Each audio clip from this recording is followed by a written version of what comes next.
내가 여길 어디라고 감히 들어와. 예비 시어머니가 무당인 줄 모르고 인사 갔다가 제 얼굴 보자마자 방울을 던지며 오열했습니다. 내가 여길 어디라고 감히 들어와. 당장 나가. 머리카락이 쭈뼛 서는 고함과 함께 은색 방울이 제 발치로 날아와 떨어졌습니다.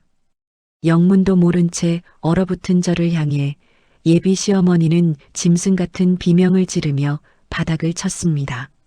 내 아들 잡아먹고 집안 말아먹으려니 어디라고 발을 들여. 내년 관상을 보아하니 피바람이 불겠구나. 귀신이라도 본 듯 오열하는 그 서슬 퍼런 눈빛에 저는 숨조차 쉴 수 없었습니다. 이야기 시작 전에 구독과 좋아요, 알림 설정까지 꼭 부탁드립니다. 여러분의 응원이 저에게 큰 힘이 됩니다. 32, 남들보다 조금 늦은 나이에 운명 같은 사람을 만났습니다. 남편 진우 씨는 참 우직하고 다정한 사람이었습니다. 우리는 3년이라는 시간 동안 서로의 밑바닥까지 다 보여주며 사랑을 키워왔습니다. 결혼 이야기가 오가기 시작했을 때 진우 씨가 조심스럽게 입을 뗐습니다. 자기 어머니가 사실은 신을 모시는 무속인이라고 말입니다.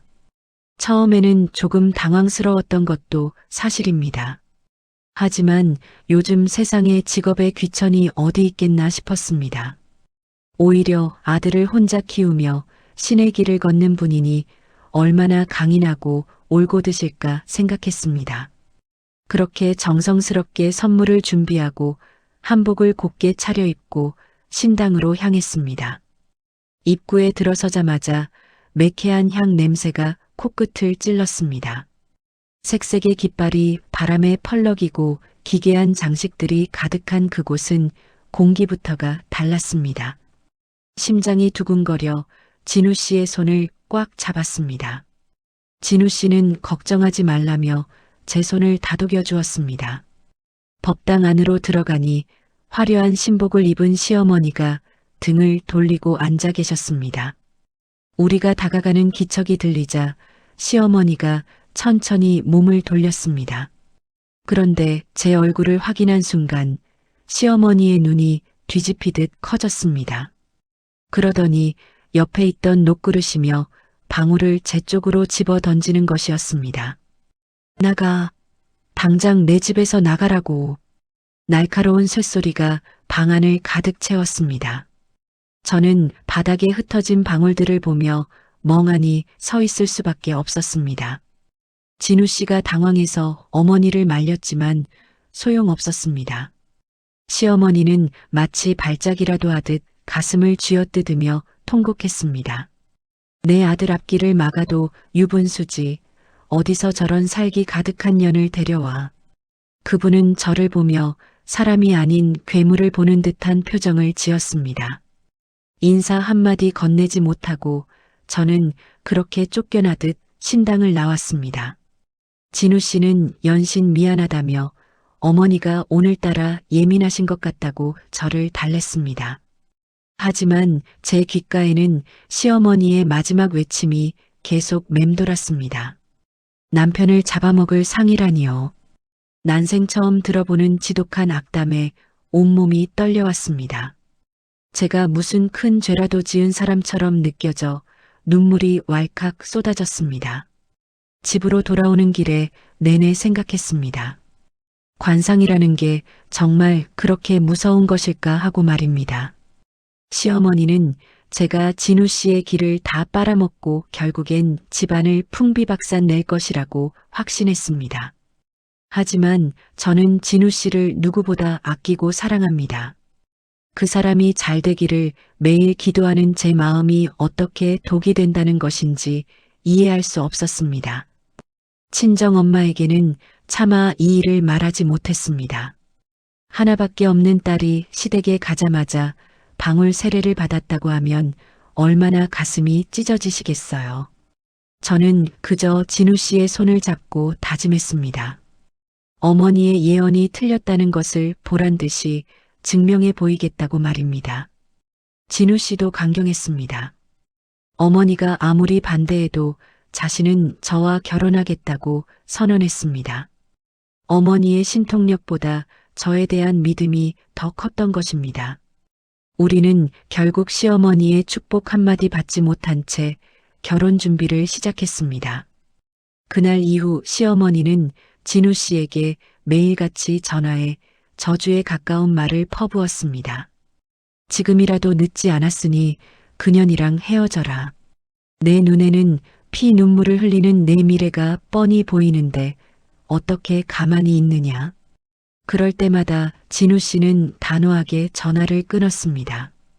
결혼식 날짜가 다가올수록 시어머니의 방해는 심해졌습니다. 식장에 나타나 행패라도 치면 어쩌나 노심초사하며 지냈습니다. 지인들은 무당 시어머니와 척지는 게 얼마나 위험한 일인지 겁을 주기도 했습니다. 하지만 저는 물러서지 않았습니다. 제 인생은 제 것이고 우리의 운명은 우리가 만들어가는 것이니까요. 드디어 결혼식 당일이 되었습니다.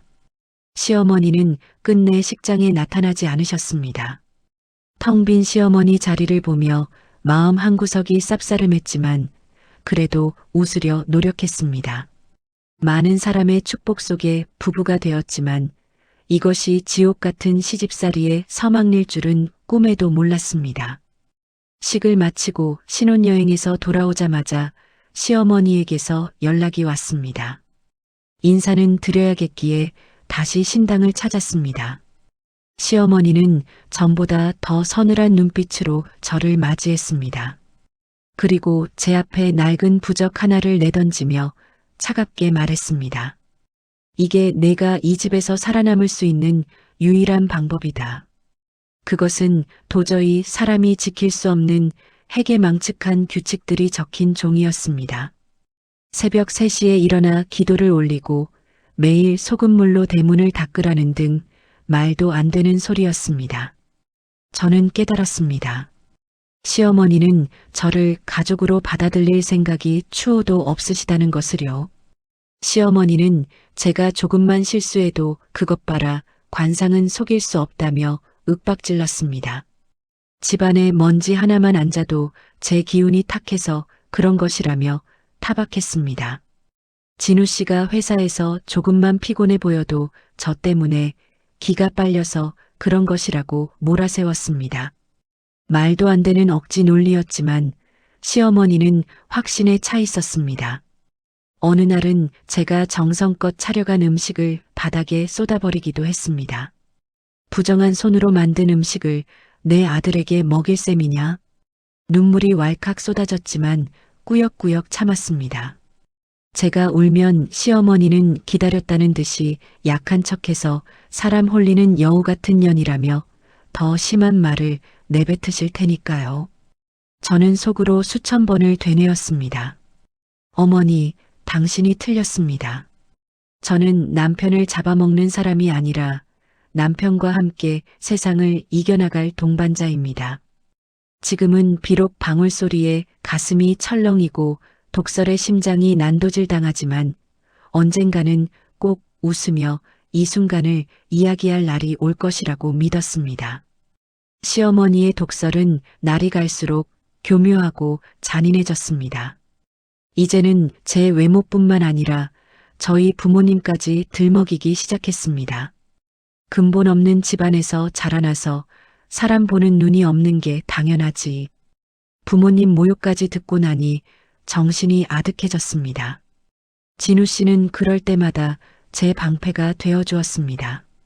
어머니에게 화도 내보고 사정도 해봤지만 신념에 가득 찬 무속인의 고집을 꺾기는 힘들었습니다. 오히려 아들이 화를 낼수록 시어머니는 제 탓이라며 저를 더 혐오했습니다. 내가 내 아들을 홀려서 애미 말도 안 듣게 만드는구나.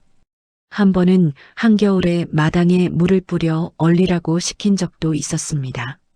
나쁜 기운을 얼려서 내보내야 한다나요. 손이 꽁꽁 얼어붙고 온몸이 사르르 떨리는데도 저는 묵묵히 그 일을 해냈습니다. 제가 순종하면 시어머니의 마음이 조금은 열릴까 하는 일말의 기대 때문이었습니다. 하지만 그것은 제 착각이었습니다. 시어머니에게 저는 그저 하루빨리 쫓아내야 할 악기 같은 존재일 뿐이었습니다. 아무리 잘해도 예언이 틀렸다는 걸 인정하기 싫으셨던 것이겠지요. 자신의 영험함을 지키기 위해 며느리의 인생을 제물로 삼으려 하셨던 것입니다. 그렇게 하루하루가 가시방석 같았던 결혼 생활 초기였습니다. 누구보다 행복해야 할 신혼 기간이 눈물과 한숨으로 채워졌습니다. 사람들은 제 얼굴만 봐도 근심이 가득하다고 혀를 찼습니다. 정말 시어머니 말대로 제 운명이 불행으로 점지된 것은 아닐까 하는 무서운 생각도 들었습니다. 그러나 진실은 언제나 시간이 증명해주는 법입니다. 시어머니가 그렇게 호언장담했던 불행의 전조는 어디에도 나타나지 않았습니다. 오히려 우리 부부에게는 믿기 힘든 놀라운 변화가 일어나기 시작했습니다. 시어머니의 방울소리가 무색할 만큼 엄청난 복이 굴러들어오고 있었습니다. 결혼식에 끝내 나타나지 않으신 시어머니의 빈자리는 제 가슴에 커다란 구멍을 남겼습니다. 하지만 남편 진우 씨는 제 손을 더욱 꽉 맞잡으며 속삭였습니다. 시간이 지나 우리가 행복하게 사는 모습을 보여드리면 어머니도 결국 마음을 돌리실 거라고요. 그 따뜻한 말 한마디를 등불 삼아 저는 캄캄한 시댁의 반대 속으로 걸어 들어갔습니다. 신혼여행을 다녀온 직후 저희는 가장 먼저 신당을 찾아갔습니다. 어머니는 여전히 서슬퍼런 눈빛으로 저를 훑어내렸습니다. 마치 제가 입고 있는 옷차림이나 걸음걸이조차 부정하다는 듯이 말입니다. 제가 정성껏 준비한 예단비를 상 위에 올려두자 어머니는 손가락 하나 대지 않고 혀를 찼습니다. 이런 부정한 돈은 내 신당에 들릴 수도 없다. 당장 치워라. 어머니의 목소리는 칼날처럼 날카로웠습니다. 진우 씨가 어머니를 말리며 화를 냈지만 어머니는 오히려 목소리를 높였습니다. 너는 내 마누라 관상이 어떤지 정말 모르는 게냐? 저 눈매를 봐라. 남편 앞길 막고 결국엔 피 눈물 흘리게 할 상이다. 그날부터 시어머니의 본격적인 이혼 종용 시집살이가 시작되었습니다. 어머니는 시도 때도 없이 전화를 걸어 제게 악담을 퍼부었습니다. 꿈자리가 사납다느니 신령님이 노하셨다느니 하는 말들로 저를 압박했습니다.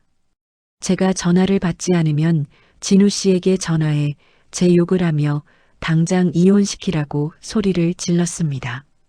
어머니는 제가 집안에 들어온 뒤로 진우 씨의 기운이 탁해졌다고 주장했습니다.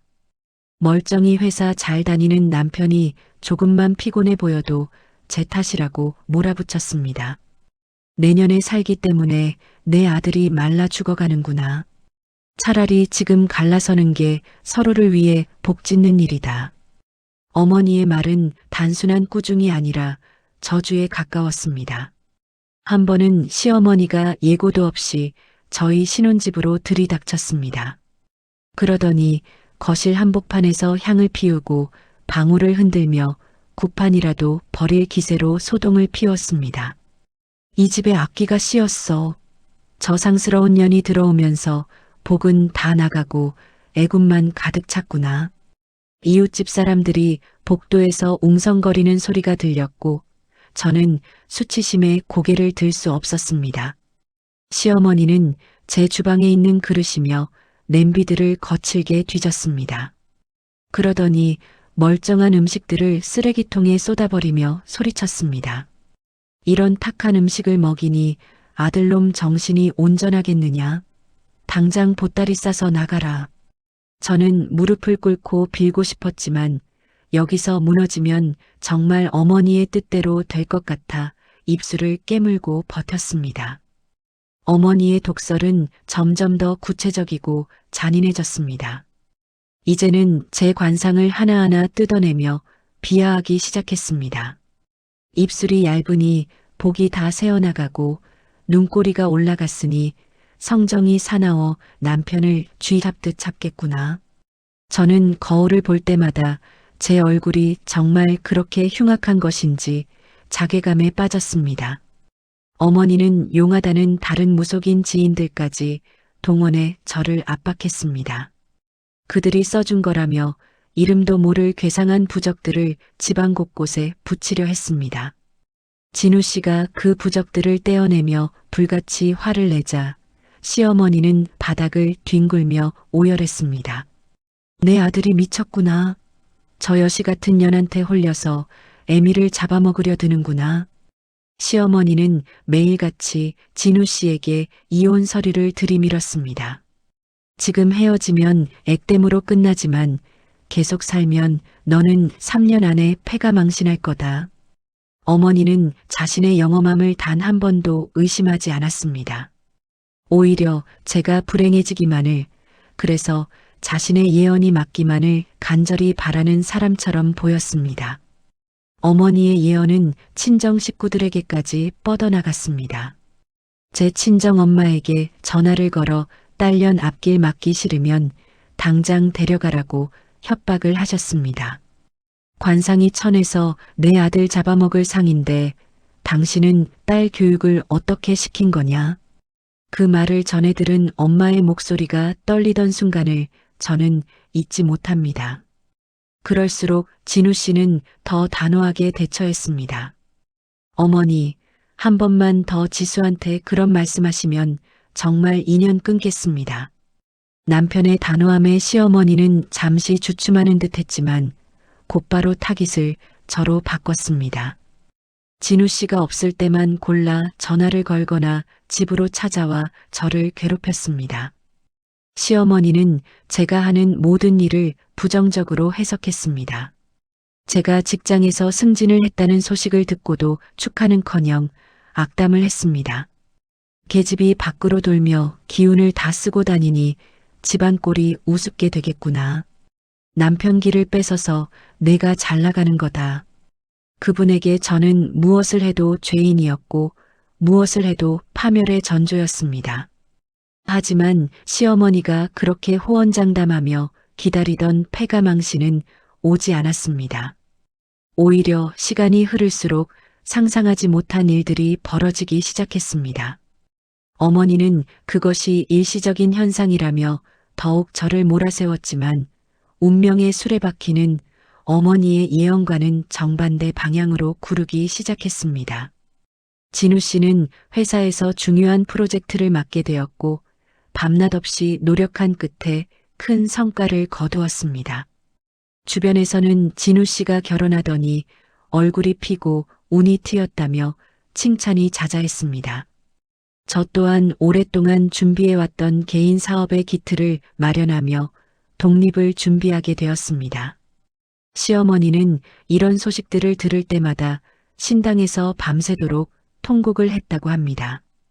자신의 예언이 빗나가는 것을 인정할 수 없었기에 오히려 더 큰 불행이 올 것이라며 저를 압박하는 강도를 높였습니다. 기다려라. 지금의 행운은 다 내가 빌려온 것이다. 조만간 그 대가를 혹독하게 치를 날이 올 테니. 저는 그 차가운 예언들 속에서도 묵묵히 제 자리를 지켰습니다.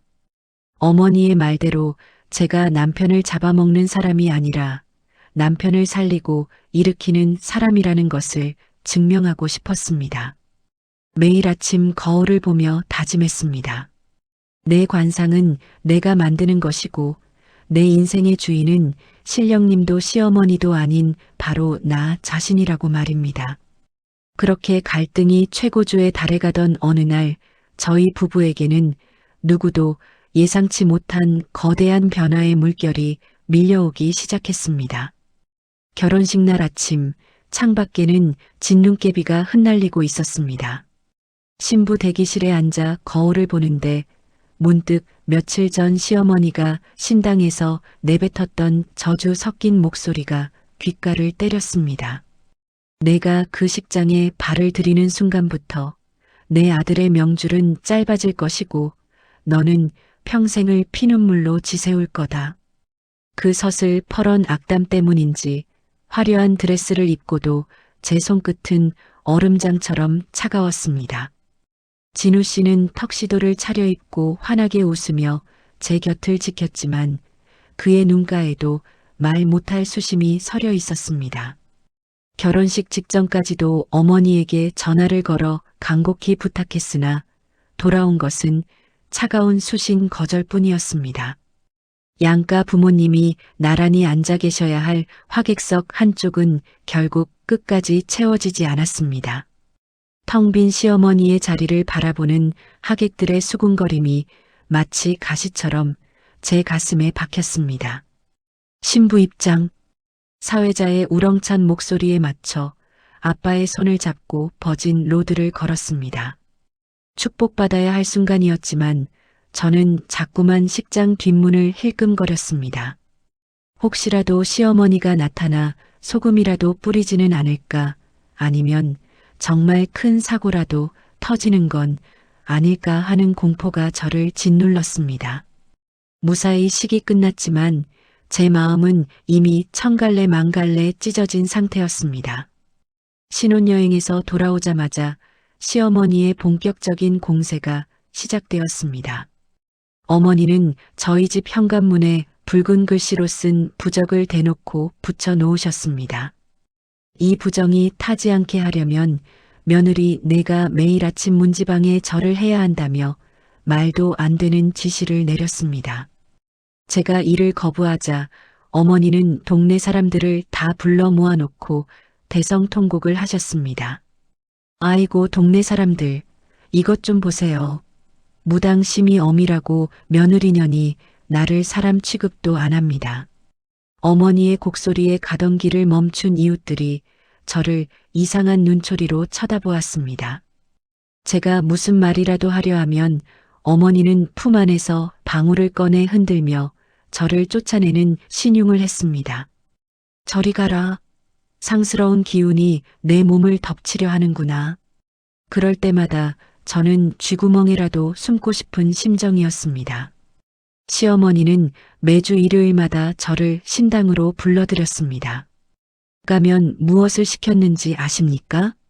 법당 바닥을 걸레질하게 하고 신령님들 앞에 올린 재물을 혼자서 다 준비하게 했습니다. 조금이라도 음식이 늦어지면 내 정성이 부족해서 내 아들 사업이 막히는 것이라며 몽둥이를 휘두르기까지 했습니다. 저는 그저 진우 씨가 어머니와 더 멀어지지 않기를 바라는 마음에 묵묵히 그 고통을 견뎠습니다. 하지만 시어머니의 괴롭힘은 신체적인 고통보다 정신적인 모멸감이 더 컸습니다. 한 번은 제가 퇴근하고 돌아오니 시어머니가 제 옷방에 있는 옷들을 다 거실로 끄집어내 놓으셨더군요. 옷 색깔이 너무 화려해서 집안의 복을 다 쫓아낸다. 이런 건 다 불태워야 해. 비싼 코트며 원피스들이 바닥에 뒹굴고 있었고 어머니는 그 위에 소금을 뿌리고 계셨습니다. 저는 그때 처음으로 목소리를 높였습니다. 어머니, 이게 지금 뭐 하시는 거예요? 이건 제 소중한 물건들이라고요. 제 항변의 시어머니는 오히려 기가 찬다는 듯 제 뺨을 향해 손을 올렸습니다. 어디서 어른한테 눈을 부릅떠. 내년이 우리 집에 들어오고 나서 내 아들 얼굴이 반쪽이 된 게 안 보이느냐? 진우 씨는 야근 때문에 늦게 들어오는 것이었지만 어머니에게는 모든 게 제 탓이었습니다. 어머니는 제가 요리하는 것도 사사건건 간섭했습니다. 물을 썰 때 소리가 크면 집안이 시끄러워진다. 국물에 거품이 생기는 건 내 마음이 검어서 그렇다. 도저히 상식적으로 이해할 수 없는 논리로 저를 압박했습니다. 어느 날은 밥상머리에서 진우 씨에게 숟가락을 집어 던지며 소리를 지르셨습니다. 이 독이 든 밥을 먹고 죽고 싶으냐? 인연이 내 명주를 갉아먹고 있는 것도 모르고. 그날 밤 진우 씨와 저는 처음으로 크게 다퉜습니다. 제가 너무 힘들어서 도저히 못 살겠다고 울음을 터뜨리자 진우 씨는 무조건 참으라고만 했습니다. 우리 엄마가 원래 직업 때문에 그러시는 거 알잖아. 조금만 더 이해해주면 안 돼? 가장 든든한 내 편이어야 할 남편의 그 말이 제 가슴을 더 깊게 후벼 팠습니다. 시어머니의 저주대로 정말 우리 부부 사이가 멀어지는 건가 싶어 밤새 잠을 이룰 수 없었습니다. 시어머니는 제가 친정 부모님께 연락하는 것도 감시했습니다. 부정한 기운이 섞인 집안 사람들과 자꾸 엮이면 아들 운이 막힌다며 제 핸드폰을 뺏으려 한 적도 있었습니다. 제가 거부하자 시어머니는 신당에 들어가 저를 저주하는 기도를 올리기 시작했습니다. 밖에서 들리는 날카로운 방울 소리와 중얼거리는 주문 소리에 저는 방 안에서 귀를 막고 덜덜 떨었습니다. 지옥 같은 나날이 반복되었습니다. 회사를 가는 시간만이 유일한 도피처였습니다. 하지만 회사에서도 시어머니의 전화는 멈추지 않았습니다. 지금 당장 와서 신당 청소해라, 아들 보양식 지어놨으니 배달해라. 업무 시간 중에도 시어머니의 무리한 요구는 계속되었고 제 정신은 점점 피폐해져 갔습니다. 어느 날은 몸이 너무 좋지 않아 퇴근 후 바로 누워 있는데 시어머니가 들이닥쳤습니다. 며느리가 시어머니 올 시간에 잠을 자? 이게 바로 집안 망조라는 거다. 어머니는 자고 있던 제 이불을 걷어차고 찬물을 끼얹었습니다. 정신이 번쩍 들면서 비참함이 밀려왔습니다. 내가 왜 이런 대접을 받아야 하는지, 이 결혼이 정말 맞는 것인지 근본적인 회의감이 들었습니다.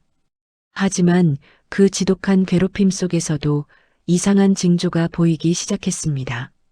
시어머니는 제가 들어오면 집안이 망할 거라고 장담했지만 실제 상황은 달랐습니다. 남편 진우 씨는 회사에서 그 어느 때보다 인정을 받으며 승승장구하고 있었습니다. 심지어 시어머니가 그토록 부정하다고 하던 제 사업 아이템이 투자자들의 큰 관심을 받게 되었습니다. 운명의 장난인지 시어머니가 저를 저주하면 할수록 저희의 현실적인 삶은 풍요로워졌습니다. 어머니는 이를 인정하지 않으려 더 발악을 하셨지만 결과는 눈앞에 명확히 나타나고 있었습니다. 시어머니의 빗나간 예언이 서서히 현실과 충돌하기 시작한 것입니다. 시어머니의 저주 섞인 예언이 무색하게도 우리 부부의 삶에는 정반대의 바람이 불기 시작했습니다. 어머니는 제가 진우 씨의 기운을 다 빨아먹어 집안이 기울 것이라 장담하셨지만 현실은 그 어느 때보다 찬란하게 빛났습니다. 결혼한 지 채 1년도 되지 않아 진우 씨에게 믿기 힘든 소식이 들려왔습니다. 회사에서 오랫동안 공들였던 해외 프로젝트가 대성공을 거두며 진우 씨가 그 공로를 인정받아 최연소 차장으로 초고속 승진을 하게 된 것입니다. 동료들은 입을 모아 진우 씨에게 복덩이 아내를 얻었다며 칭찬을 아끼지 않았습니다. 결혼 전에는 매일 피곤해 절어 살던 사람이 결혼 후에는 얼굴색이 좋아지고 일에 활력이 넘친다는 것이었습니다. 하지만 시어머니는 이 소식을 듣고도 축하는커녕 신당에서 바닥을 치며 통곡하셨습니다. 그게 다 내 운을 미리 끌어다 쓰는 거다. 나중에 얼마나 큰 화를 당하려고 그러느냐. 어머니는 아들의 성공조차 제 탓으로 돌리며 불길한 예언을 멈추지 않으셨습니다. 저 역시 준비하던 온라인 사업이 그야말로 대박이 났습니다. 시어머니가 천한 상업이나 하며 기운을 흩뿌린다고 비난하던 그 사업이었습니다. 밤낮으로 정성을 들이고 고객들의 마음을 읽으려 노력한 결과 매출은 매달 수직으로 상승했습니다.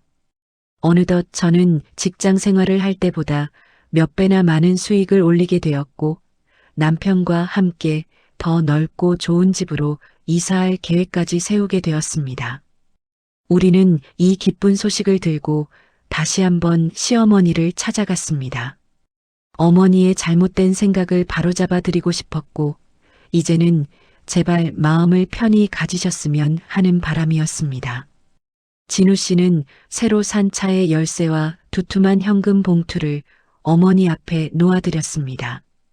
어머니, 보셨죠? 지수는 저에게 재앙이 아니라 복덩이에요. 우리 둘 다 이렇게 잘 되고 있잖아요. 하지만 시어머니의 반응은 냉담하다 못해 서늘했습니다. 어머니는 현금 봉투를 보지도 않고 손으로 쳐내며 소리를 지르셨습니다. 이게 다 귀신이 곡할 노릇이다. 분명 내 관상에는 파멸의 기운이 가득한데 어찌 이런 일이 일어난단 말이냐. 어머니는 자신의 30년 무속 인생이 부정당하는 느낌이셨는지 오히려 저를 향해 더 큰 살기를 내뿜으셨습니다. 분명히 말한다. 이건 폭풍 전야일 뿐이야. 크게 올라간 만큼 떨어질 때의 고통은 더 처참할 거다.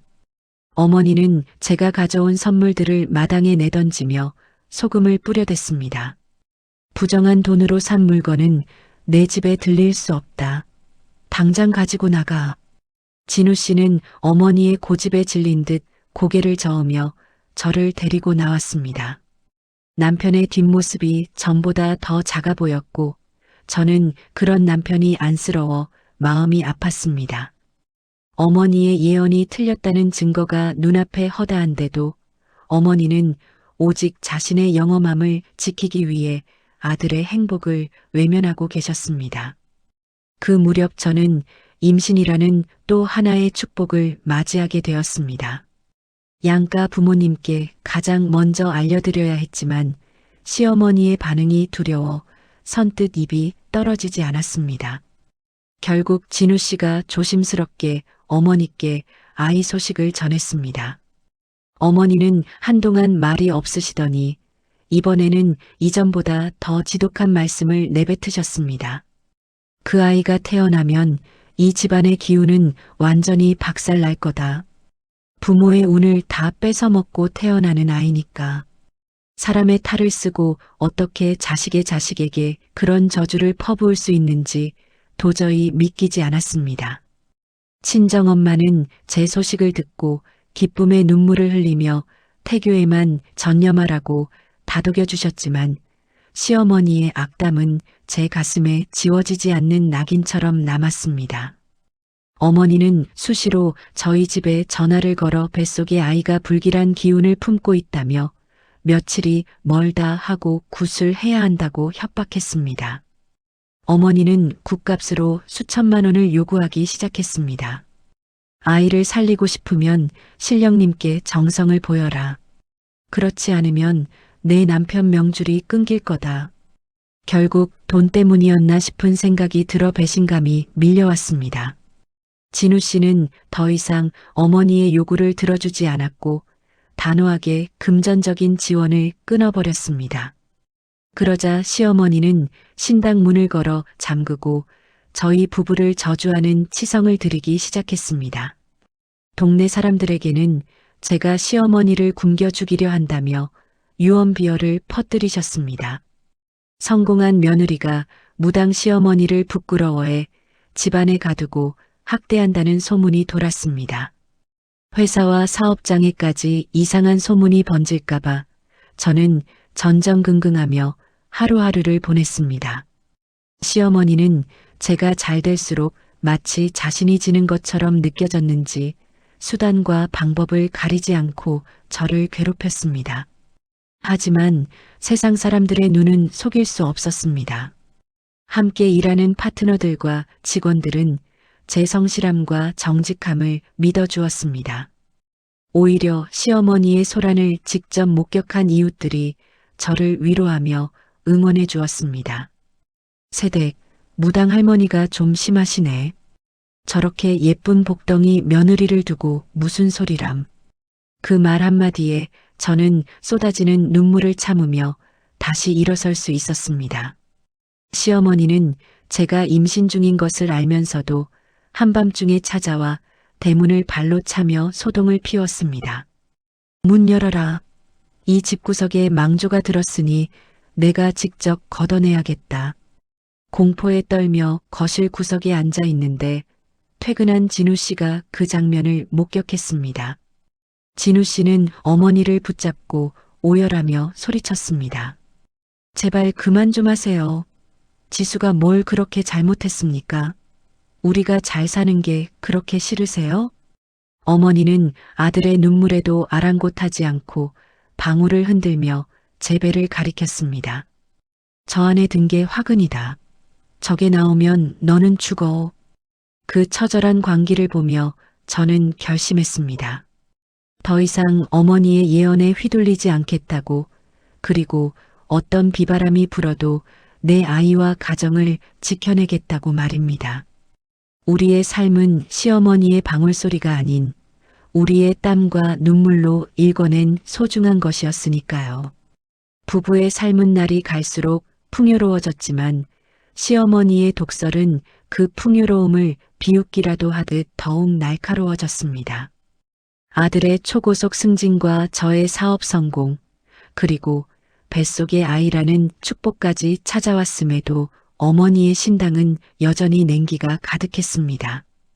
어머니는 저희가 가져다 드리는 명절 용돈이나 귀한 보약들도 눈길 한 번 주지 않고 마당 구석으로 던져버리곤 하셨습니다.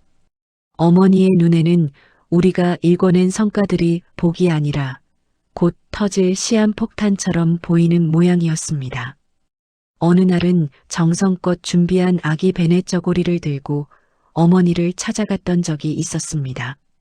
그래도 손주 소식에는 마음이 조금이라도 풀리실까 싶어 떨리는 마음으로 보따리를 풀었습니다. 하지만 어머니는 화사한 노란색 베넷 저고리를 보자마자 비명을 지르며 제 손에서 낚아챘습니다. 이게 어디라고 이런 부정한 물건을 들여와. 이 아이는 축복이 아니라 재앙의 씨앗이라니까. 어머니는 그 자리에서 가위로 저고리를 갈기갈기 찢어버리며 바닥에 침을 뱉으셨습니다. 어머니는 제가 성공할수록 그것이 제 남편 진우 씨의 수명을 갉아먹어 얻은 결과라고 굳게 믿고 계셨습니다. 하늘의 이치가 그래. 내가 저렇게 밖으로 돌며 돈을 긁어 모으니 집안의 기둥인 내 아들 기훈이 버티겠느냐? 어머니는 진우 씨가 퇴근하고 돌아오면 대문 밖까지 마중 나와 소금을 뿌려댔습니다. 집안에 밴 저의 상스러운 기운을 씻어내야 한다는 이유에서였습니다. 멀쩡한 남편을 환자 취급하며 억지로 쓴 한약을 입에 들이붓는 모습은 차마 눈 뜨고 보기 힘들 정도였습니다. 어머니는 자신의 관상풀이가 틀렸다는 사실을 인정하는 순간 30년 무속 인생이 무너진다고 생각하시는 것 같았습니다. 그래서 더욱 악착같이 저의 불행을 점치고 작은 꼬투리라도 잡으려 혈안이 되어 계셨습니다. 한 번은 진우 씨가 회사 일로 무리를 해서 가벼운 몸살에 걸린 적이 있었습니다. 소식을 듣자마자 시어머니는 기다렸다는 듯이 저희 집으로 달려와 제 머리채를 잡으려 하셨습니다. 내 이럴 줄 알았다. 내년이 기어이 내 아들 명줄에 손을 대는구나. 당장 이혼해라, 이 살인귀 같은 년아. 어머니는 동네방네 돌아다니며 저를 천하의 악처로 만들었습니다. 남편이 아픈데도 자기 사업한답시고 밖으로만 돌며 병수발도 안 드는 매정한 년이라고 소문을 냈습니다. 사실 저는 밤잠을 설쳐가며 남편 곁을 지켰지만 어머니의 눈에는 오직 자신의 예언이 맞아야만 하는 결과물만 보였습니다. 어머니는 신당에 저희 부부의 사주를 적은 종이를 거꾸로 매달아 놓고 매일 새벽마다 이별 기도를 올렸습니다. 방울을 흔들며 갈라지게 하소서, 끊어지게 하소서라고 읊조리는 그 소름 끼치는 소리가 담장 너머까지 들렸습니다. 시어머니는 저의 친정 부모님에게까지 마술을 뻗쳤습니다. 친정엄마가 시장에 가시는 길목을 지키고 서 있다가 다짜고짜 소금을 뿌리며 모욕을 주었습니다. 딸 자식 교육을 어떻게 시켰기에 남의 귀한 아들 잡아먹는 괴물을 시집 보냈느냐. 엄마는 길거리에서 창피를 당하면서도 저에게 혹여나 해가 갈까봐 한마디 대꾸도 못하고 눈물만 훔치셨습니다. 그 소식을 뒤늦게 전해 듣고 제 가슴은 피멍이 든 것처럼 아려왔습니다. 내 사랑이 죄도 아닌데 왜 내 소중한 사람들까지 이런 고통을 겪어야 하는지 세상이 원망스러웠습니다. 어머니는 제가 하는 사업이 잘 되는 것도 악귀가 돕는 일이라며 비하했습니다. 정직하게 땀 흘려 번 돈을 두고 남의 눈에 피눈물 나게 해서 번 돈이라며 저주를 퍼부었습니다. 어머니는 수시로 제 사무실 근처에 나타나 이상한 가루를 뿌리거나 부적을 붙여놓고 사라졌습니다. 직원들이 겁에 질려 동요할 때마다 저는 억장이 무너지는 기분이었습니다. 하지만 저는 그때마다 입술을 깨물며 버텼습니다. 어머니가 저주를 부릴수록 저는 더 열심히 일했고 보란 듯이 더 큰 매출을 올렸습니다. 진우 씨는 어머니의 광기 어린 행동에 지칠 대로 지쳐갔습니다. 어머니, 제발 정신 좀 차리세요. 지수가 들어오고 나서 제 인생이 얼마나 행복해졌는데 왜 자꾸 불행을 강요하세요? 남편의 절규에도 어머니는 요지부동이었습니다. 너는 지금 눈이 가려진 거다. 전현이 쓰는 술수에 내 정신이 나간 거야. 내 눈에는 내 뒤에 저승사자가 붙어 있는 게 빤히 보이는데 어머니는 자신의 아집을 신통력이라 굳게 믿으며 아들의 행복을 악마의 유혹으로 치부해버렸습니다. 어머니는 급기야 저희 부부의 통장 내역까지 뒤지려 들었습니다. 돈이 모이는 건 애군이 쌓이는 거니 내가 신령님 앞에 시주해서 액땜을 해야 한다며 거액을 요구했습니다. 저희가 거절하자 어머니는 신당 바닥에 대자로 드러누워 곡기를 끊겠다며 시위를 벌였습니다. 결국 남편이 못 이기는 척 생활비를 조금 더 보내드렸지만 어머니는 그 돈으로 더 큰 구판을 벌여 저를 저주하는 데 사용했습니다. 자신의 아들이 벌어다 준 돈으로 그 아들의 아내를 저주하는 그 모순적인 상황에 저는 실소를 금치 못했습니다. 그런 날들이 계속되니 저도 사람인지라 점점 지쳐갔습니다. 아침에 눈을 뜨는 것이 공포였고 오늘은 또 어떤 악담이 날아올지 몰라 전화벨 소리만 들려도 심장이 덜컥 내려앉았습니다. 뱃속의 아기는 발길질하며 건강하게 자라고 있었지만 제 마음은 서서히 말라 비틀어지고 있었습니다. 어머니는 제가 지쳐가는 기색을 보일 때마다 승전보를 울리듯 미소를 지으셨습니다. 거봐라, 이제 슬슬 본색이 드러나지? 내년의 탁한 기운이 너 스스로를 갉아먹기 시작하는 거다. 어머니는 저에게 이혼 도장을 찍으라고 매일같이 협박 편지를 보냈습니다. 편지 안에는 흉측한 그림과 함께 떠나지 않으면 내 부모가 먼저 죽을 것이라는 입에 담지도 못할 소리들이 가득했습니다. 저는 그 편지들을 불태우며 몇 번이고 마음을 다잡았습니다. 어머니의 저주는 결코 저를 무너뜨릴 수 없다고, 진실은 반드시 승리할 것이라고 스스로에게 최면을 걸었습니다. 하지만 창밖에서 들려오는 환청 같은 방울소리는 밤마다 저를 괴롭혔습니다. 시어머니는 자신의 관상이 절대 틀릴 리 없다고 확신하며 마지막 카드를 준비하는 듯 보였습니다. 조금만 기다려라. 내년이 가장 소중하게 생각하는 것이 무너질 때, 그때 비로소 내 말이 정답이었다는 걸 알게 될 테니. 어머니의 그 서늘한 경고는 평온해 보이는 우리 일상 아래로 무겁게 가라앉았습니다.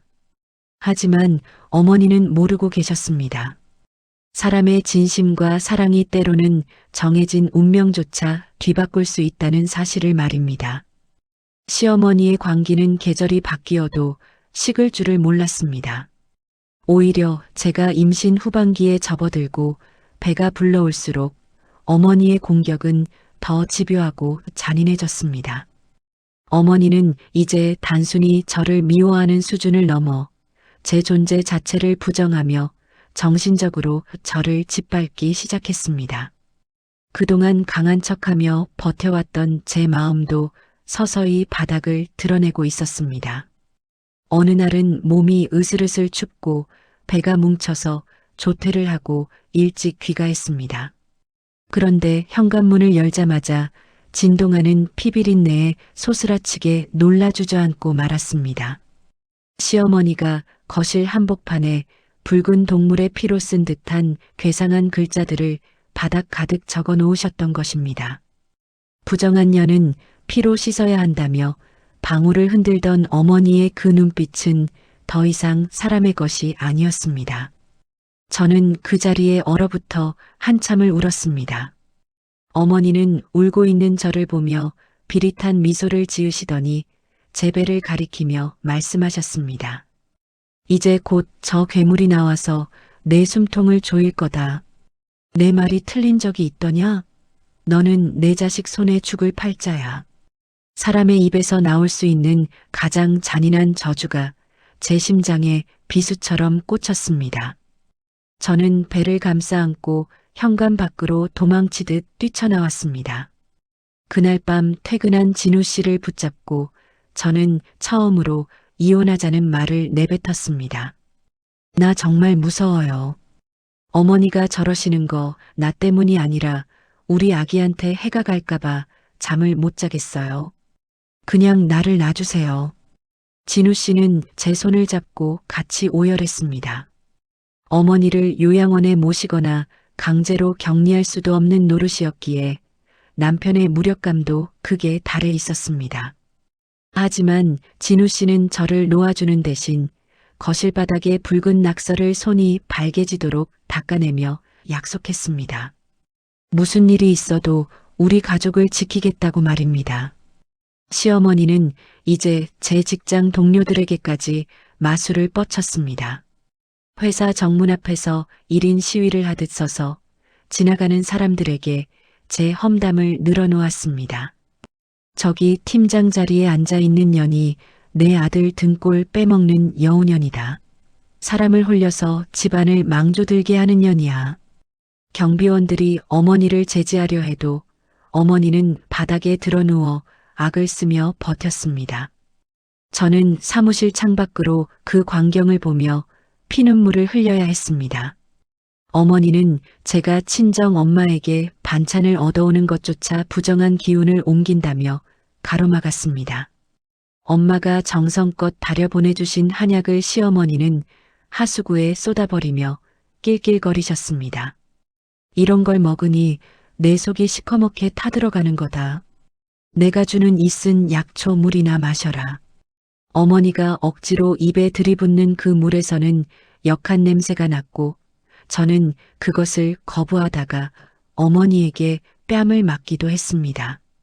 한 번은 시어머니가 제 핸드폰을 몰래 훔쳐가 연락처를 다 지워버린 적도 있었습니다. 내가 외부 사람들과 소통할수록 내 아들의 명줄이 짧아진다. 너는 이 집안의 죄인으로 조용히 살아야 한다. 사회적으로 성공하고 인정받던 제 자존감은 그렇게 시어머니의 아집 아래 처참히 짓밟혔습니다. 저는 거울 속의 제 얼굴이 정말 어머니의 말처럼 남편을 잡아먹을 상인지 의심하며 스스로를 혐오하게 되었습니다. 어머니는 제가 밤에 잠드는 것조차 방해했습니다. 거실에서 밤새도록 징을 치거나 방울을 흔들며 기도를 올렸습니다. 잠을 자지 못해 눈이 휑하게 파인 저를 보며 어머니는 만족스러운 듯 말씀하셨습니다. 거봐라, 내 죄가 많으니 잠도 안 오는 거다. 신령님이 너를 벌하고 계시는 거야. 임신 중독 증세까지 나타나기 시작하며 제 건강은 최악으로 치달았습니다. 진우 씨는 어머니와 결판을 내겠다며 신당으로 찾아가 모든 가재도구를 부수기도 했습니다. 하지만 어머니는 오히려 그 부서진 자네들 사이에서 춤을 추며 비웃었습니다. 부숴봐라. 내가 부술수록 내 마누라 수명만 줄어들 테니 나는 다 너를 위해 이러는 거다.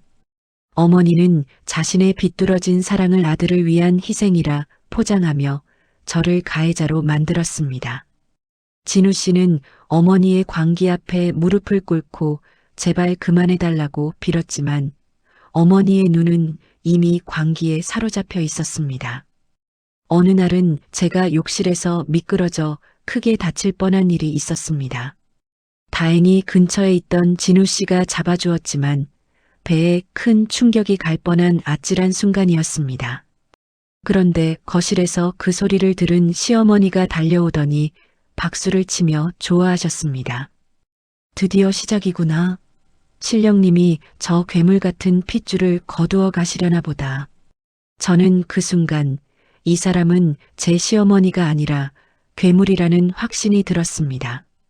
저는 며칠간 식음을 전폐하고 방 안에 틀어박혀 울기만 했습니다.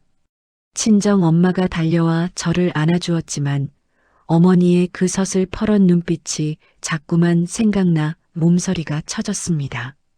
지수야, 내가 살아야 아기도 산다. 저 여편네 말은 다 헛소리야. 내가 얼마나 귀한 딸인데. 엄마의 품에서 한참을 울고 나서야 정신이 조금 들었습니다. 내가 여기서 무너지면 정말 시어머니가 바라는 대로 이 가정이 파탄 나겠구나 싶었습니다. 하지만 회복하려 애써도 시어머니는 틈을 주지 않았습니다. 제가 좋아하는 꽃이나 식물들을 베란다에서 다 던져버리며 집안에 생기가 돌면 아들 기운이 죽는다고 우겼습니다. 아름다운 것을 보고 태교를 해야 할 시기에 저는 온통 파괴되고 더러워진 것들만 마주해야 했습니다. 제 마음은 이미 걸레 조각처럼 너덜너덜해졌고 남편 앞에서도 웃음을 잃어버렸습니다. 진우 씨는 그런 저를 보며 매일 밤 제 손을 잡고 기도했습니다. 지수야, 조금만 참자. 우리 아기 태어나면 내가 꼭 너 데리고 멀리 떠날게. 어머니 안 보고 살 수 있게 해줄게. 남편의 약속이 유일한 동아줄이었지만 시어머니는 그 줄마저 끊어놓으려 하셨습니다. 너희가 도망가면 내가 신당에서 내년 이름 적은 인형을 바늘로 찌를 거다. 평생을 고통 속에서 살게 해줄 테니. 그 협박은 어린 시절 들었던 공포 이야기보다 훨씬 더 생생하고 잔인하게 다가왔습니다.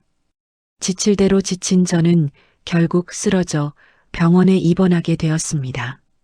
극심한 스트레스로 인한 조산기가 있다는 진단을 받았습니다.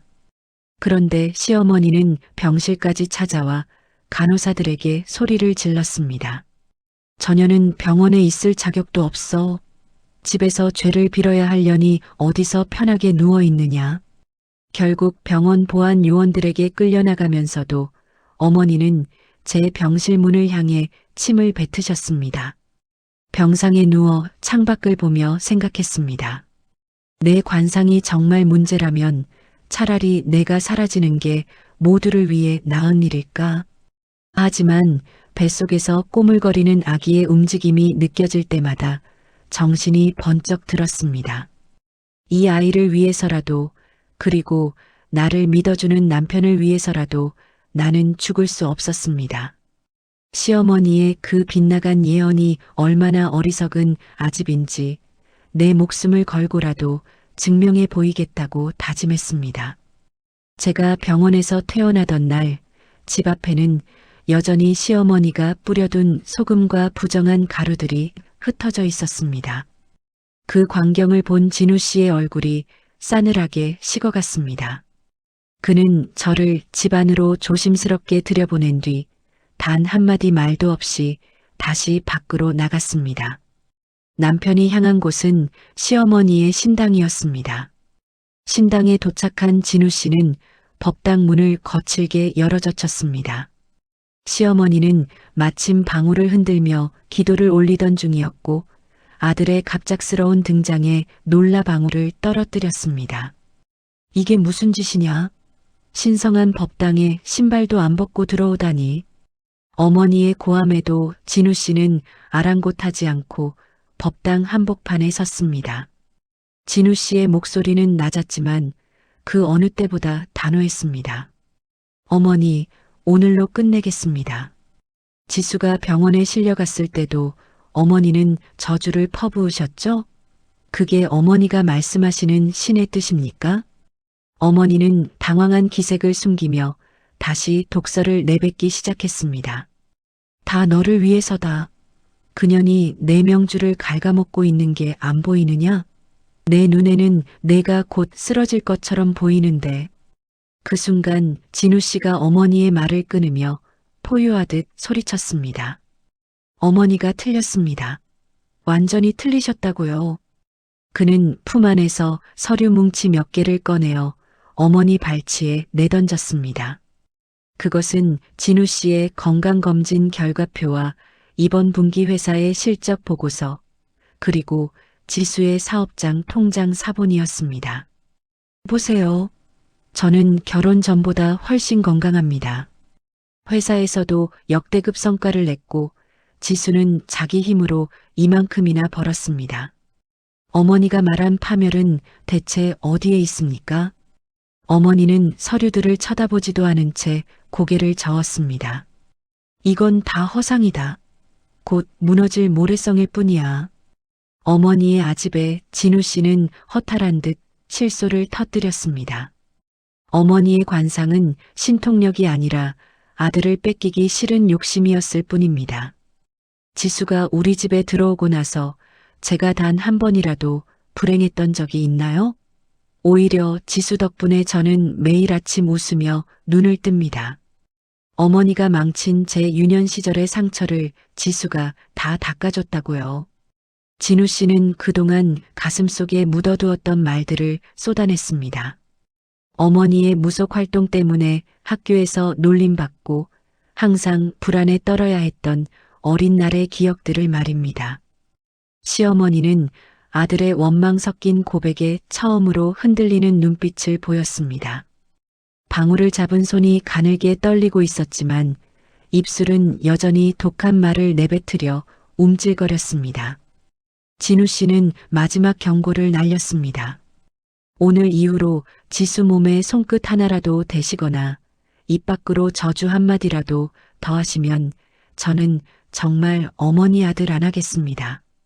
신당이 아니라 이 동네 자체를 떠나서 다시는 어머니를 찾지 않을 겁니다. 어머니는 비명을 지르며 바닥을 쳤습니다. 내가 어떻게 나한테 이럴 수 있느냐? 내가 너를 어떻게 키웠는데? 하지만 진우 씨는 차갑게 등을 돌렸습니다. 어머니가 저를 키우신 건 감사하지만 제 아내와 아이를 죽이려 드는 건 용납 못합니다. 어머니가 믿는 그 신령님이 정말 계신다면 어머니의 이 못된 신부부터 벌하실 겁니다. 집으로 돌아온 진우 씨는 제 앞에 무릎을 꿇고 제 손을 꼭 잡았습니다. 지수야, 미안해. 내가 너무 늦었지? 이제 다시는 어머니가 너 괴롭히게 안 둘게. 우리가 이기는 방법은 보란 듯이 더 행복하게 잘 사는 거야. 남편의 눈물 젖은 약속에 제 가슴 속 응어리가 조금은 녹아내리는 기분이었습니다. 그날 이후 진우 씨는 철저하게 저를 보호하기 시작했습니다. 시어머니가 전화를 걸어오면 자신이 먼저 받아 차단했고 집 주변에 CCTV를 설치해 어머니의 접근을 막았습니다. 어머니가 집 앞에 찾아와 소리를 지르면 경찰에 신고하는 것조차 주저하지 않았습니다. 남편의 단호한 태도에 시어머니도 조금씩 당황하기 시작했습니다. 우리는 일상에 더 집중했습니다. 진우 씨는 퇴근 후 집안일을 전담하다시피 하며 제 안정을 도왔고 저는 사업을 정리하며 곧 태어날 아기와의 만남을 준비했습니다. 어머니의 저주가 들리지 않는 집안은 평화롭고 따뜻했습니다. 그 평화가 지속될수록 역설적으로 시어머니의 예언이 얼마나 터무니없는 것이었는지가 증명되었습니다. 시어머니는 신당에서 혼자 고립되어 갔습니다. 아들과 인연이 끊길지도 모른다는 공포와 자신의 예언이 틀렸다는 사실 사이에서 어머니는 점점 야위어 갔습니다. 동네 사람들도 이제는 시어머니의 말을 믿지 않았습니다. 그 집 며느리가 그렇게 착하고 복스럽다는데 무당 할머니가 노망이 났나 봐라는 소문이 돌기 시작했습니다. 저는 남편의 지지 속에서 서서히 웃음을 되찾았습니다. 거울 속의 제 얼굴은 시어머니가 말한 살기 가득한 상이 아니라 사랑받는 아내이자 엄마가 될 준비를 마친 편안한 얼굴이었습니다. 우리의 행복은 시어머니에게 가장 큰 복수이자 증명이었습니다. 어느덧 출산 예정일이 다가왔고 시어머니가 그토록 저주하던 재앙의 씨앗이 세상 밖으로 나올 준비를 하고 있었습니다. 그 아이의 탄생이 우리 가족에게 어떤 기적을 가져다 줄지, 그리고 시어머니의 굳게 닫힌 마음을 어떻게 부술지 저는 조용히 기다렸습니다. 운명은 시어머니의 방울소리가 아니라 사랑하는 이들의 결단에 의해 바뀌고 있었습니다. 남편 진우 씨의 단호한 선언 이후 시어머니의 기세는 눈에 띄게 꺾였습니다. 신당의 불은 예전처럼 밝게 타오르지 않았고 마당을 울리던 날카로운 방울 소리도 점차 잦아들었습니다. 어머니는 아들과의 인연이 정말 끊길지도 모른다는 공포에 휩싸여 식음을 전폐하고 법당에 틀어박혔습니다. 자신의 예언이 틀렸다는 사실을 인정하기엔 30년 무속 인생의 자부심이 너무나 컸던 것이겠지요. 어머니는 마지막 희망을 걸 듯 신령님께 매달리기 시작했습니다. 밤마다 신당 안에서 곡소리에 가까운 기도를 올리며 저희 부부에게 닥칠애군을 보여달라고 빌었습니다. 하지만 기도를 하면 할수록 어머니의 눈앞에 펼쳐지는 것은 어두운 미래가 아니었습니다. 오히려 자신이 그토록 모질게 대했던 저의 환한 미소와 아들 진우 씨가 행복하게 웃고 있는 현재의 모습들이었습니다. 어느 날 깊은 밤 어머니는 꿈속에서 기이한 경험을 하셨다고 합니다. 평소 모시던 신령님이 나타나 꾸짖는 대신 거울 하나를 어머니 앞에 놓아주었습니다. 거울 속에는 무서운 귀신이 아니라 욕심과 질투로 눈이 멀어 도끼를 내뿜고 있는 노파가 한 명 서 있었습니다. 그 노파는 다름 아닌 시어머니 자신이었습니다. 자신의 얼굴이 그렇게 흉측하게 변해 있었다는 사실에 어머니는 비명을 지르며 깨어났습니다. 어머니는 땀에 흠뻑 젖은 채 신당 바닥을 기어다니며 울었습니다. 그동안 자신이 보았던 남편 잡아먹을 관상이 사실은 신의 목소리가 아니었음을 깨닫기 시작한 것입니다. 아들을 빼앗기기 싫은 지독한 소유욕, 그리고 나보다 잘난 며느리에 대한 시기심이 신탁이라는 이름으로 둔갑해 있었던 것이지요. 어머니의 영험함은 사실 신령님이 주신 능력이 아니라 사람의 마음을 꿰뚫어 보던 눈치가 아집으로 변질된 것에 불과했습니다. 그날 이후 시어머니는 신당에 모셔두었던 화려한 신상들과 도구들을 하나둘 정리하기 시작했습니다. 손때 묻은 방울을 바라보며 어머니는 처음으로 저에게 미안한 마음을 품게 되었습니다. 자신이 퍼부었던 저주들이 얼마나 잔인했는지, 임신한 며느리에게 했던 말들이 얼마나 천인공덕할 짓이었는지 뒤늦게 깨달은 것입니다. 어머니는 신당의 촛불을 하나씩 끄며 자신의 잘못을 참회하는 기도를 올렸습니다. 한편 저와 진우 씨는 시어머니의 조용한 변화를 눈치채지 못한 채 출산 준비에 전념했습니다. 어느 날 저희 집으로 등기 우편 하나가 배달되었습니다. 그 안에는 시어머니가 평생 모아온 적금 통장과 신당 건물의 명예 변경 서류가 들어 있었습니다. 편지 한 장 없이 보내온 그 서류들을 보며 진우 씨와 저는 당혹감을 감출 수 없었습니다. 그것은 시어머니가 세상에 내놓는 마지막 자존심이자 조용한 사죄의 방식이었습니다. 시어머니는 동네 사람들에게도 자신의 실수를 고백하기 시작했습니다. 내가 눈이 멀어서 귀한 복덩이를 몰라봤네. 우리 며느리는 나라를 구할 관상인데 내가 미쳤었나 봐. 한때 저를 저주하던 입술로 이제는 저를 칭송하는 말을 내뱉으시는 모습에 동네 사람들도 깜짝 놀랐습니다. 어머니는 매일 아침 저희 집 근처까지 오셨지만 차마 문은 두드리지 못하고 멀리서 집 창문만 바라보다 돌아가셨습니다. 진우 씨는 어머니의 그런 모습을 CCTV를 통해 지켜보며 깊은 한숨을 내쉬었습니다. 지수야, 어머니가 정말 변하신 걸까? 아니면 또 다른 연극을 하시는 걸까? 남편의 의심은 당연한 것이었습니다. 그동안 당해온 고통이 너무나 컸기에 어머니의 갑작스러운 변화를 순수하게 받아들이기 힘들었습니다.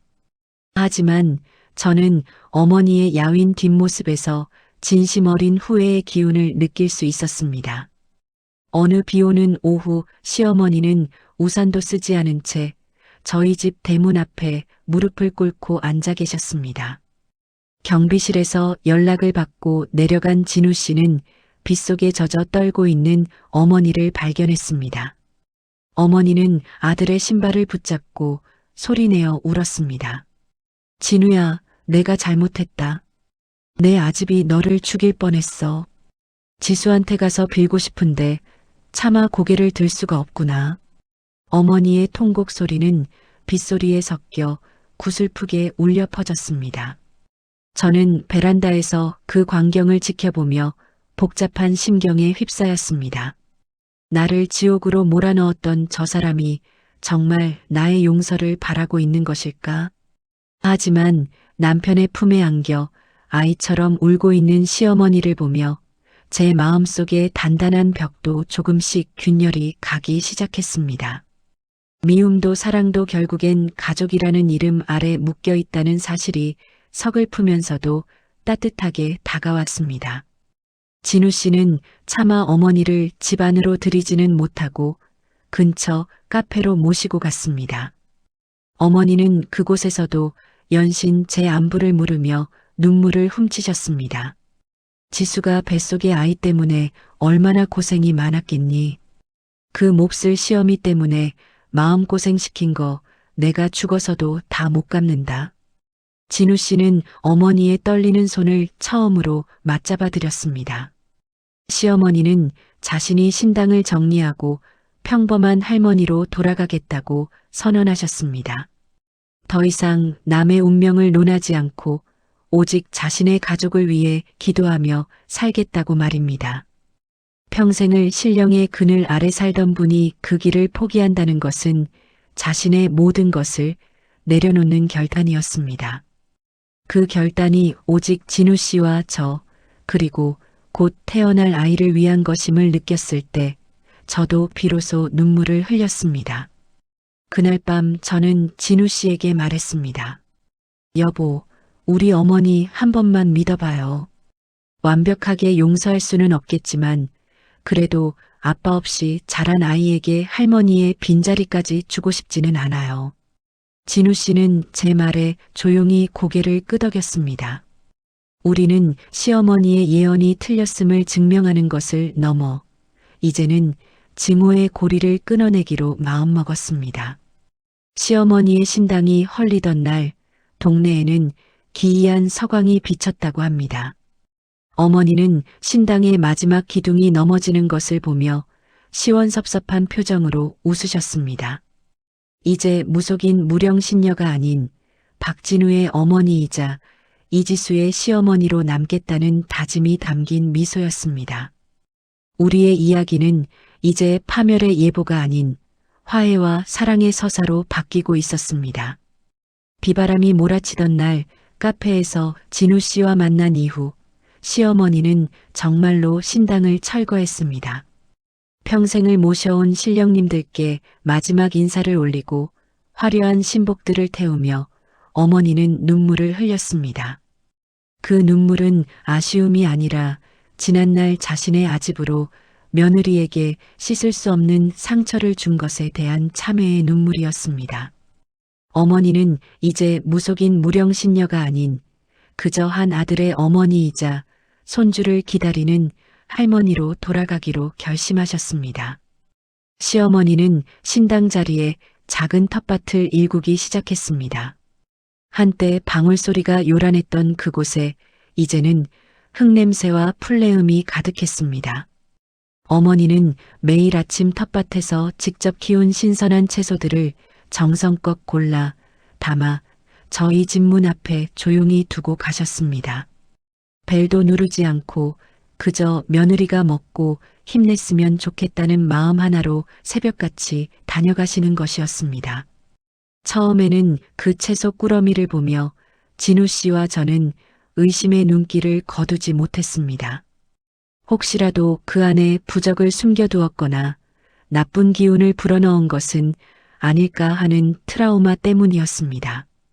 하지만 상추 하나, 오이 하나에도 정성이 가득 담겨 있었고 그 어디에도 예전 같은 살기나 도끼는 느껴지지 않았습니다. 어머니의 소리 없는 사과가 채소의 싱싱함을 타고 제 마음속으로 조금씩 스며들고 있었습니다. 출산을 보름 정도 앞둔 어느 날 저는 큰 결심을 하고 시어머니를 저희 집으로 초대했습니다. 진우 씨는 아직 시기상조라며 걱정했지만 저는 어머니의 진심을 확인하고 싶었습니다. 약속 시각보다 1시간이나 일찍 도착하신 어머니는 현관문 앞에서 서성이고 계셨습니다.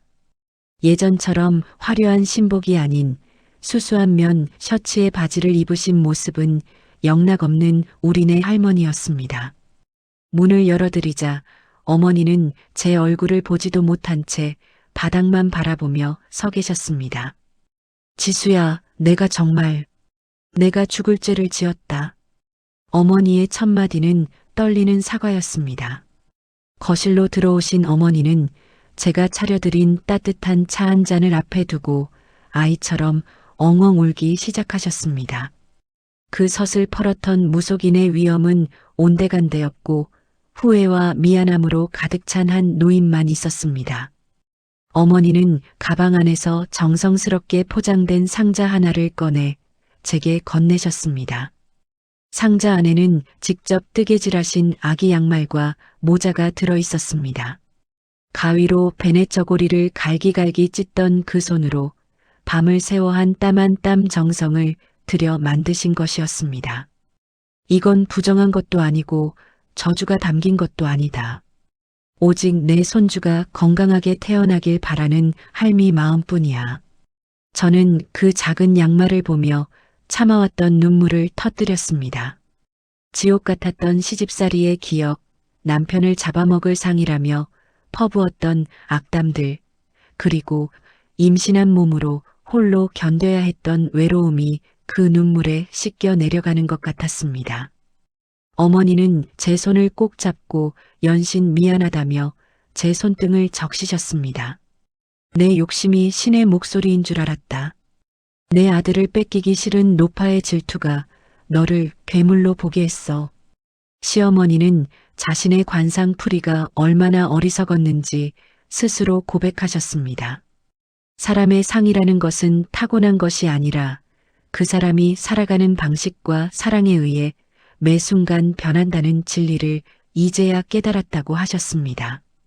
내 얼굴을 다시 보니 너는 내 아들을 살린 은인이고 우리 집안에 복을 몰고 온 천사인데 내가 왜 그때는 그렇게 보지 못했을까? 어머니의 참회는 진심이었고 저는 그 진심을 믿기로 했습니다. 그날 이후 시어머니는 저희 집의 가장 든든한 조력자가 되었습니다. 출산 가방을 함께 챙겨주시고 제가 몸이 무거워 힘들 때면 조용히 오셔서 집안일을 도와주셨습니다.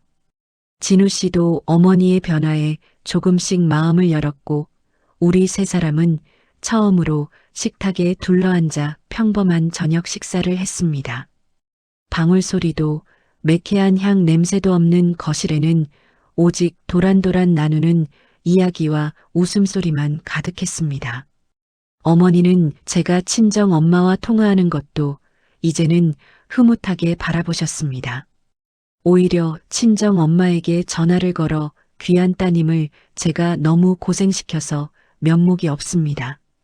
남은 생은 제가 잘 보필하겠습니다라며 직접 사죄를 하셨습니다. 친정 엄마도 처음에는 당황하셨지만 시어머니의 진심 어린 사과에 마음을 푸시고 두 분이서 육아 정보를 공유하는 사이가 되었습니다. 출산 예정일 하루 전 시어머니는 제 손을 잡고 신당이 있던 자리로 데려가셨습니다. 그곳에는 이제 화려한 불상 대신 예쁜 꽃들이 피어 있었습니다. 여기서 너를 저주했던 내 마음을 다 묻었다. 이제 이 자리는 우리 손주가 뛰어놀 놀이터가 될 거야.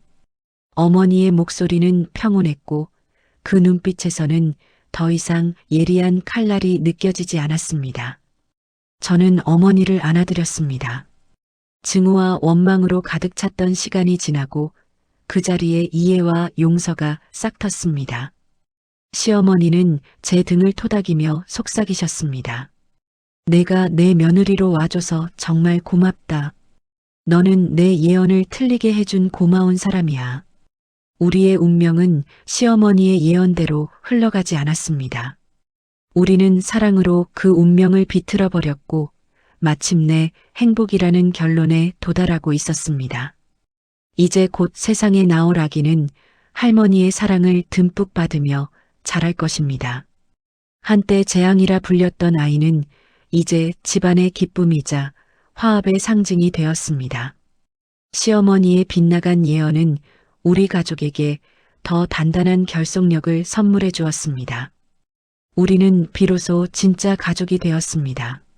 아기의 우렁찬 울음소리가 산부인과 분만실 복도를 가득 채웠습니다. 그 소리는 지난 1년여간 우리 가족을 짓눌렀던 무거운 저주와 불행의 예언을 단숨에 씻어내리는 승전보와도 같았습니다. 시어머니가 그토록 재앙이라 부르며 두려워했던 아이는 사실 우리 모두를 구원하러 온 천사였습니다. 진우 씨는 갓 태어난 아기를 품에 안고 펑펑 울며 저에게 고맙다는 말을 수없이 반복했습니다. 병실 밖 복도에는 뜻밖의 손님이 기다리고 있었습니다. 시어머니와 친정엄마가 나란히 앉아 초조하게 결과를 기다리고 계셨던 것이지요. 진우 씨가 아기 소식을 전하자 시어머니는 그 자리에 주저앉아 감사의 기도를 올리셨습니다. 예전처럼 방울을 흔들거나 주문을 외우는 기도가 아니었습니다. 그저 한 할머니로서 손주의 앞날을 축복하는 간절하고 소박한 마음이었습니다. 시어머니는 조심스럽게 병실로 들어와 제 손을 잡아주셨습니다. 지수야, 정말 고생 많았다. 이 할미가 못나서 너한테 준 상처, 이제 이 아이를 보면서 평생 갚으며 살게. 어머니의 눈에는 더 이상 날카로운 살기도 고집스러운 아집도 남아있지 않았습니다. 오직 갓 태어난 생명을 향한 경외심과 며느리에 대한 깊은 미안함만이 가득했습니다. 그 순간 저는 깨달았습니다. 진정한 관상은 타고나는 것이 아니라 사랑하는 사람을 대하는 마음가짐에서 비롯된다는 것을요. 산후조리 기간 동안 시어머니는 제 친정 엄마보다 더 지극정성으로 저를 돌보셨습니다. 매일 새벽 시장에 나가 가장 좋은 미역을 사오시고 제가 좋아하는 음식들을 정성껏 준비해 오셨습니다. 진우 씨는 그런 어머니의 변화를 보며 비로소 마음의 짐을 내려놓았습니다. 지수야, 우리 어머니가 저렇게 웃으시는 거 내 평생 처음 봐. 내가 정말 우리 집안을 살렸어. 남편의 말처럼 우리 집에는 이제 독설 대신 웃음꽃이 피어나기 시작했습니다. 시어머니는 이제 신당이 있던 자리에 세워진 예쁜 주택에서 사십니다. 그곳은 더 이상 무서운 신령님들이 계시는 곳이 아니라 손주가 마음껏 뛰어노는 놀이터가 되었습니다. 어머니는 동네에서 손주 바보 할머니로 소문이 자자합니다. 가끔 예전 손님들이 찾아와 운세를 봐달라고 사정해도 어머니는 손사래를 치며 거절하십니다. 내 운세는 이미 우리 며느리가 다 바꿔놨어. 가서 사랑하며 사세요. 그게 제일 좋은 팔자야. 남편 진우 씨는 회사에서 이사로 승진하며 그 어느 때보다 승승장구하고 있습니다. 저 역시 출산 후 복귀한 사업이 해외 시장까지 진출하며 큰 성공을 거두었습니다. 시어머니의 예언대로라면 우리는 벌써 파산하고 갈라섰어야 했지만 현실은 정반대였습니다. 우리는 서로를 믿고 지지해주는 사랑이 그 어떤 사주팔자보다 강력하다는 것을 온 세상에 증명해 보였습니다. 이제 우리 가족은 주말마다 시어머니 댁 마당에서 바비큐 파티를 엽니다.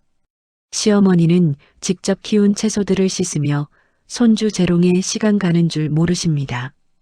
가끔 제가 농담조로 어머니, 제 관상이 아직도 남편 잡아먹을 상인가요? 라고 여쭤보면 어머니는 제 손을 꼭 잡으며 말씀하십니다. 아이고, 우리 복덩이 며느리. 내 관상은 나라를 구하고도 남을 관상이야. 내가 눈이 삐었었지. 비 온 뒤에 땅이 굳어진다는 말처럼 우리 가족의 유대는 그 어느 때보다 단단합니다. 시어머니의 혹독했던 시집살이와 저주는 역설적으로 우리가 서로를 얼마나 사랑하는지 확인시켜준 계기가 되었습니다. 고난을 함께 이겨낸 진우 씨와 저는 이제 그 어떤 시련이 와도 두렵지 않습니다. 우리의 인생은 우리가 직접 써내려가는 아름다운 이야기니까요. 지옥 같았던 방울소리가 멈추고 이제 우리 집에는 아기의 웃음소리와 평온한 대화만이 흐릅니다. 관상이니 사주니 하는 것들에 얽매여 소중한 사람을 밀어냈던 시어머니의 뒤늦은 후회와 참회. 그리고 그 모든 것을 포용하고 사랑으로 증명해낸 우리 부부의 승리. 이 이야기가 비슷한 처지에 있는 많은 분께 작은 희망과 용기가 되었으면 좋겠습니다.